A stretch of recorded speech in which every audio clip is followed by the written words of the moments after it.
بسم اللہ الرحمن الرحیم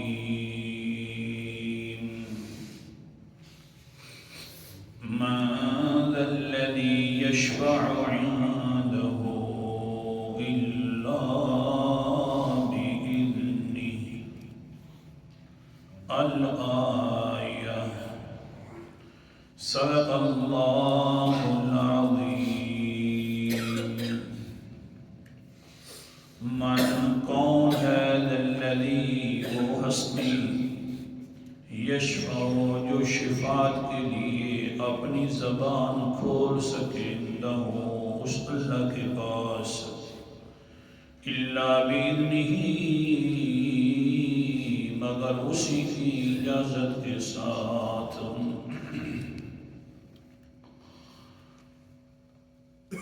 دلیل جلالی کا تذکرہ اور سمجھانے کی کوشش کی جا رہی تھی کہ اللہ تعالیٰ کی اجازت کے بغیر کوئی انسان، کوئی فرشتہ، کوئی بزرگ، کوئی نبی اپنی زبان بھی نہیں کھول سکے گا۔ شفاعت کے لیے ہاں اللہ تعالیٰ جس وقت اجازت فرمائیں گے تو پھر وہ زبان کھولے گا۔ حتیٰ کہ پیغمبر علیہ السلام اپنی زبان مقدسہ کھول کر شفاعت کر رہے ہوں گے، ان میں سے ایک بدبخت انسان آئے گا جس کے لیے شفاعت سے منع کر دیا جائے گا، وہ ہوگا قرآن مقدس کا مقابل بننے والا۔ تو قرآن مقدس روک دے گا کہ اے پیغمبر ان کے لیے شفاعت نہ فرمائے، اور ایک ایسا بدترین بدبخت ہوگا کہ اللہ کے رسول حوض کوثر پر اس کی شفاعت کو درکنار اس کے لیے بد دعا بھی فرمائیں گے۔ تو یہ کیوں ہو رہا ہے؟ بس جس کے لیے اجازت ہو رہی ہے پھر تو شفاعت ہے، اور جس کی آگے سے اجازت ختم تو شفاعت والا معاملہ بھی ختم۔ یہ تو اللہ کے پیغمبر شفاعت فرمائیں گے، اور کچھ ایسے لوگ بھی ہوں گے جو اللہ کے پیغمبر کے علاوہ ہوں گے، وہ بھی شفاعت کریں گے اللہ کے سامنے۔ ان میں سے ایک ہے چھوٹا بچہ، وہ بھی اپنے والدین کے لیے شفاعت کرے گا، اور اللہ تعالیٰ سے کہے گا یا اللہ مہربانی فرما میرے والدین کو جنت کے اندر داخلہ عطا فرما دے۔ سبحان اللہ! آپ تھوڑا سا توجہ فرماؤ۔ مجھے تو یوں محسوس ہوتا ہے کہ اللہ کی رحمتیں بہانہ ڈھونڈ رہی ہیں کہ کسی طریقے سے یہ میرا بندہ جنت میں جانے والا بن جائے۔ پیغمبر کی شفاعت کے بعد کیا بچے گا؟ اتنی میں نے حدیثیں سنائی ہیں آپ نے۔ اچھا، پھر پیغمبر کی شفاعت ہو گئی، اب بچوں کی شفاعت ہوئے گی، پھر قاریوں کی، حفاظ کی شفاعت ہوگی، علماء کی شفاعت ہوئے گی، شہداء کی شفاعتیں ہوئیں گی۔ کیا ہوگا پھر؟ تو تھوڑا سا بس ہم اپنے دل جو ہے وہ اللہ کی طرف کریں، صحیح انشاءاللہ جنت ہمارے لیے ہے۔ اللہ کی رحمت پر لگتا تو یوں ہے، اللہ اکبر کبیرہ۔ لیکن عجیب سی بات ہے، حدیث مقدسہ کتنا پیار ہے اللہ کو بندے کے ساتھ۔ تھوڑا سا پیار کی جھلک اور پھر آپ نے سبق کی طرف۔ قال النبي صلى الله عليه وسلم إذا مات ولد العبد قال الله لملائكته قبضتم ولد عبدي۔ اللہ کے پیغمبر علیہ السلام نے فرمایا جس وقت کسی بندے کا چھوٹا بچہ فوت ہو جاتا ہے، فرشتے جب روح نکال کر چلے جاتے ہیں، جب جاتے ہیں تو اللہ تعالیٰ سوال پوچھتا ہے پہلا، ہاں بھائی آ گئے، جی آ گئے، قبضتم ولد عبدی، میرے بندے کے بچے کی روح قبض کر لی؟ آگے سے کہتے ہیں فَيَقُولُونَ نَعَمْ، جی اللہ میں ہم روح قبض کر کے آئے۔ دوسرا سوال اللہ تعالیٰ پوچھتا ہے، سبحان اللہ، فرماتے ہیں فَيَقُولُ قَدْ بَلَغْتُمْ ثمرة فؤاد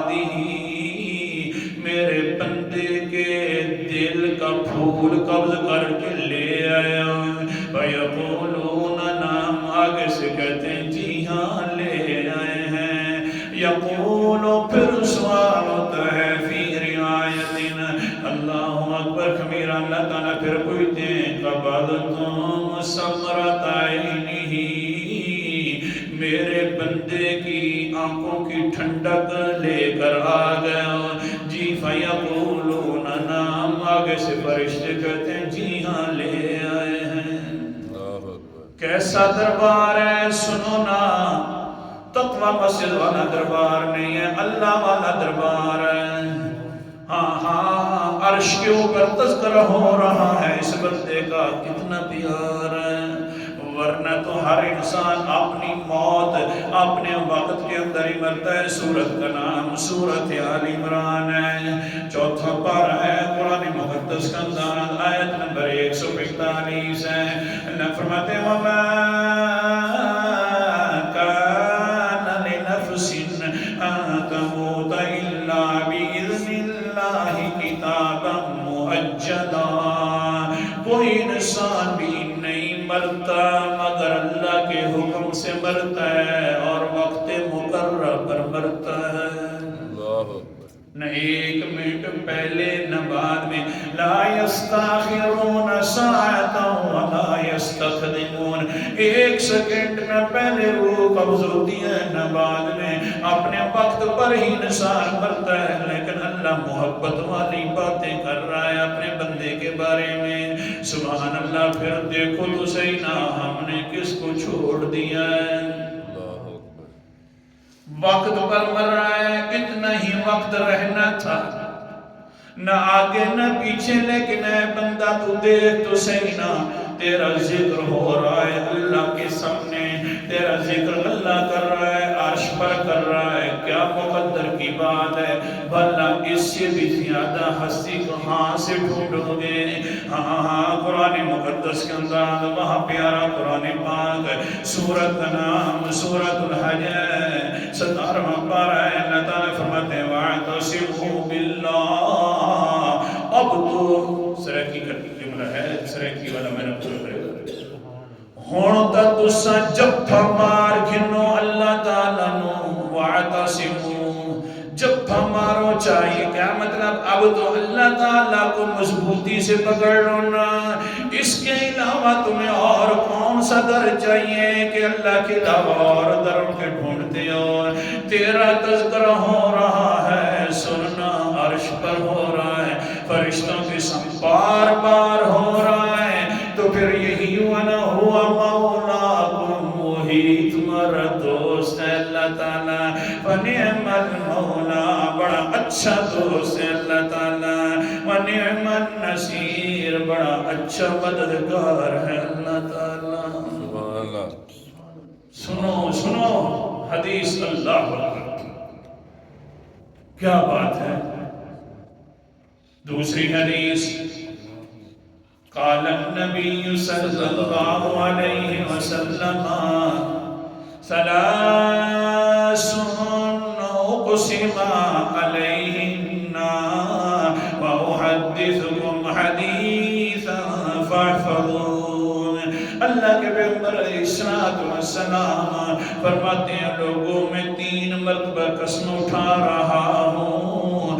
اس حدیث کو صحیح یاد کر لو بڑی کام کی ہے. پیغمبر کی زبان سے جو بھی نکلے وہ کام والی بات ہوا کرتی ہے. لیکن یہاں قسمیں اٹھائی جا رہی ہیں تاکہ اور یقین ہو جائے پیغمبر کی بات ہر یقینی ہے. دل مانے یا نہ مانے دل کے اندر تو خباثت ہو سکتی ہے. پیغمبر کی زبان نہ آگے چل سکتی ہے نبی بلکہ وما ينطق عن الهوى ان هو الا وحی یوحی. اللہ بلاتا ہے اور پیغمبر بولتا ہے. سبحان اللہ. آگے پیچھے نہیں ہو سکتی. پیغمبر بول رہا ہے. کیا کہتے ہیں اللہ کے پیغمبر اور لوگوں 3 قسمیں اٹھا کر بات سمجھا رہا ہوں. پہلی قسم کہ وَأَمَّا الَّذِي يُقْسِمُ عَلَيْهِنَّ مَا نَقَصَ فَإِنَّهُ مَا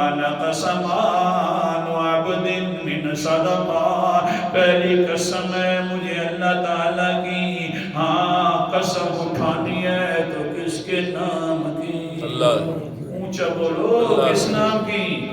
نہ غوث اعظم کی، نہ پنج تنوں کی، ہاں ہاں ایک ہی تن ہے جس کی قسم اٹھانی ہے، وہ ہے اللہ تعالیٰ۔ بس قسم اٹھا رہے ہیں، فرماتے ہیں مجھے قسم ہے ما نقص مال عبد من صدقۃ، اللہ تعالیٰ اللہ اکبر کبیرہ، کوئی انسان صدقہ کرے تو مجھے اللہ کی قسم ہے صدقہ اس کے مال کو کم نہیں کرتا۔ سبحان اللہ۔ اللہ تعالیٰ ہمیں توفیق عطا فرمائے۔ آمین۔ ہمیں تو پریشانی ہوتی ہو دے دیا تو پھر تو اتنا کم۔ اللہ کے پیغمبر نے قسم اٹھائی ہے، نہیں ہوتا کم۔ دوسری بات قسم اٹھا رہے ہیں اللہ کے پیغمبر، لا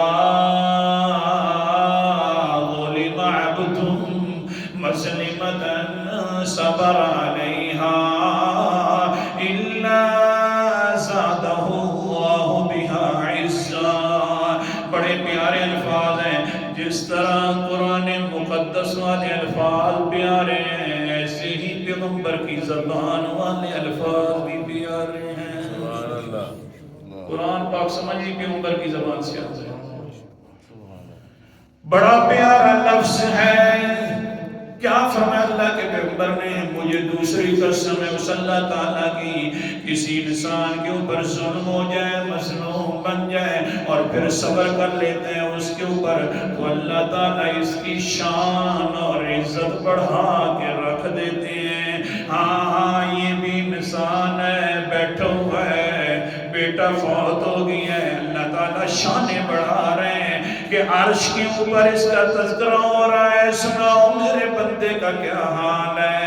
اللہ اکبر کبیرہ۔ پھر اللہ فرماتے ہیں ثم یقول ماذا قال عبدی، اے فرشتوں میرا بندے کا بیٹا بھی لے آئے ہو، آنکھوں کی ٹھنڈک بھی لے آئے ہو، دل کا پھول بھی لے آئے ہو، میرے بندے نے آگے سے کیا کہا؟ ثم یقولون حمیدک واسترجع، اللہ جی بیٹا تو ہم نے لیا ہے، روح قبض کر لیا ہے، لیکن تیرا بندہ بڑا پیٹھا ہوا بندہ تھا، بیٹا لیا ہے، روح قبض کیا ہے، تو پھر وہ کہنے لگے الحمدللہ۔ عجیب بات ہے، بیٹا فوت ہو گیا ہے، بیٹا ہے، ایک بیٹا ہے، چھوٹا ہے، پھول ہے، دل دے کر خوش ہوتا ہے، لیکن حال یہ ہے اللہ جی جس وقت ہم نے قبض کیا روح کو تو آگے سے تیری تعریفیں کرنا، اللہ کو پتہ بھی ہے، پوچھ رہا ہے، محبت جو ظاہر کرنی ہے بندے سے۔ اللہ فرماتے ہیں اچھا میرا بندہ ہے، میں نے اس کی زندگی والی تار بھی ختم کر دی اس کے بیٹے کی، پھر بھی میری تعریفیں کی۔ اللہ بڑی تعریفیں کر رہا تھا اور ساتھ ساتھ مسترجع ایک اور بات بھی کہہ رہا تھا انا للہ و انا الیہ راجعون، اللہ جی ہم بھی، ہماری اولاد بھی، ہمارا مال بھی للہ، کس کے لیے ہے؟ اللہ کے لیے۔ بے شک ہم سارے کے سارے، ہم بھی، اولاد بھی، مال بھی اللہ کے لیے۔ اللہ ایک بیٹا نہیں، سارے بیٹے تیرے لیے اللہ۔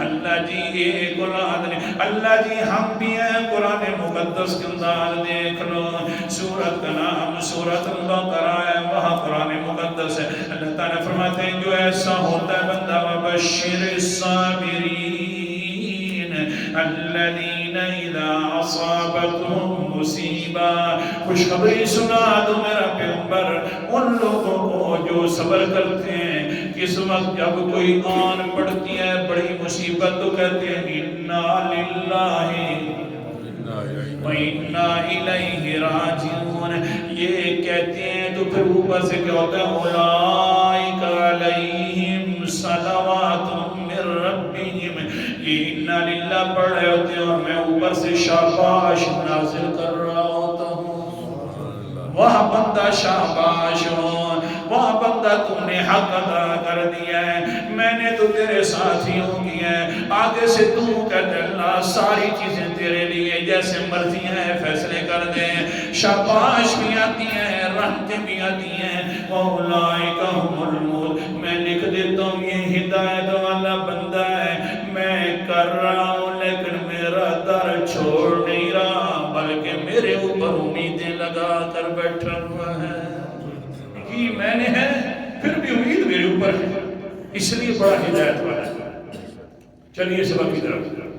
اللہ تعالیٰ فرماتے ہیں اچھا جی ہاں، پھر اچھا یہ کیا کرو، اللہ تعالیٰ کی طرف سے حکم آ گیا ہے، ثم یقول ابنوا لی عبدی بیتا فی الجنہ، میرے بندے کے لیے جنت کے اندر محل تعمیر کرو اور اس کے اوپر لکھ دو فسموہ بیت الحمد، اس کے اوپر محل کے اوپر لکھ دو بیت الحمد، یہ تعریفوں والوں کا گھر ہے، کسی عام انسان کا گھر نہیں ہے، یہ تعریفوں والوں کا گھر ہے، تکلیفوں میں بھی تکلیفوں میں بھی تعریفیں کر رہے تھے، یہ ان لوگوں کا گھر ہے۔ اللہ اکبر کبیرہ، یہ کتنا پیار ہے اللہ تعالیٰ کو اپنے بندے کے ساتھ۔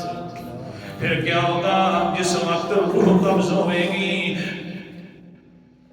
کہتے ہیں مختصر تھوڑا سا 1-2 منٹ، جس وقت روح قبض ہوئے گی، سورت کا نام سورت الفجر ہے، 23واں پارہ، اللہ تعالیٰ کے فرشتے آ جائیں گے، یہ جو تعریفیں کر رہا تھا بڑا مطمئن ہو کر بیٹھا ہوا تھا، خیر ہے اللہ نے لیا ہے، تو اللہ تعالیٰ کے فرشتے آ کر کہیں گے یا ایتھا النفس المطمئنہ ارجعی الی ربک راضیۃ مرضیہ فادخلی فی عبادی وادخلی جنتی۔ اے مطمئن جان، بڑی مطمئن تھی، تیرا بیٹا دنیا سے جاتا تو مطمئن ہو کر کہتا الحمدللہ، تکلیف آتی تو کہتا الحمدللہ، بڑا اطمینان والا تو انسان تھا، بہرحال کیا کر رجی الی ربک راضیۃ مرضیہ، اپنے رب کی طرف آ جا، تو بھی راضی ہوگا، کیونکہ دنیا کے اندر تو نے اللہ کو راضی کر کے رکھا ہے، آج اللہ تجھے راضی کر کے چھوڑیں گے، اور سن لے فادخلی فی عبادی، اللہ کا حکم آ گیا ہے کہ میرے بندے جو خاص بندے ہیں، رسول ہیں، وقت کم ہے، صدیق ہیں، شہداء ہیں، صالحین ہیں، وحسن اولئک رفیقا، ان کے ساتھ آ جا وادخلی، اور جنت میں داخل ہو جا۔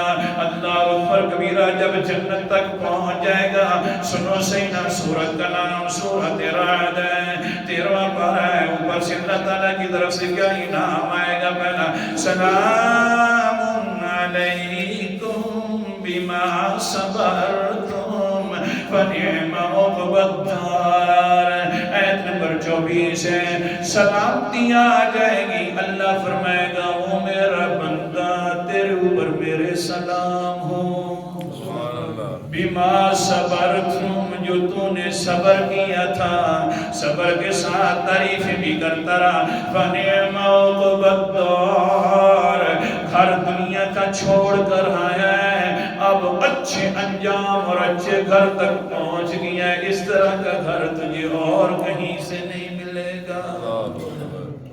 تو اللہ تعالیٰ کو بندے سے بڑی محبت ہے۔ وقت پورا ہو گیا، انشاءاللہ کل بیان کریں گے کہ پھر یہ بچہ بھی شفاعت کرے گا اپنے والدین کے لیے، تو یہ سارے بہانے ہیں اللہ تعالیٰ کی بخشش کے، یہ سارے بہانے ہیں۔ اللہ تعالیٰ ہم سب کو بغیر حساب و کتاب کے جنت میں دخول اولی نصیب فرمائے۔ آخر دعوانا الحمدللہ۔